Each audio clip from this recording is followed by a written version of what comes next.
ভীমের রাক্ষসপুত্রের নাম কি?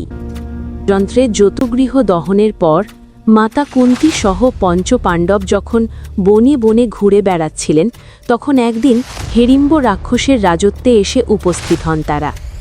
রাত্রিকাল উপস্থিত হলে মাতা সহ বাকি 4 ভাইকে নিশ্চিন্তে ঘুমোতে বলে ভীম তাদের পাহারা দিতে থাকেন।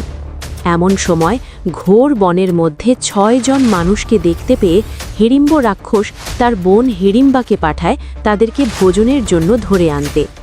ভ্রাতার আজ্ঞায় হিড়িম্বা সেখানে যান, কিন্তু মহাবলবান সুদর্শন ভীমকে দেখে মুগ্ধ হয়ে যান হিড়িম্বা। তাকে মনে মনে স্বামী হিসেবে কামনা করেন।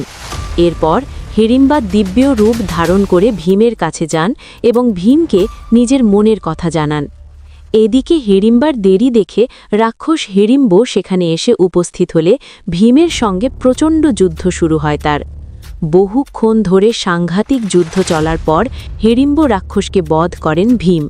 তখন অনাথা হিড়িম্বা কাতর হয়ে মাতা কুন্তীকে ভীমের প্রতি তার মুগ্ধতার কথা জানান এবং আশ্রয় প্রার্থনা করেন। তখন মাতা কুন্তী এবং জ্যেষ্ঠ পাণ্ডব যুধিষ্ঠিরের সিদ্ধান্তে ভীম রাক্ষসী হিড়িম্বাকে বিবাহ করেন। বিবাহের পর ভীম হিড়িম্বার অরঙ্গে তার সঙ্গে কিছুকাল কাটান।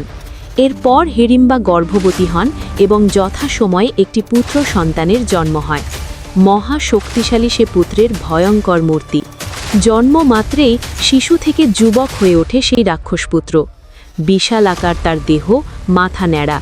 ভীম এবং হিড়িম্বার রাক্ষসপুত্রের নাম রাখা হয় ঘটোৎকচ।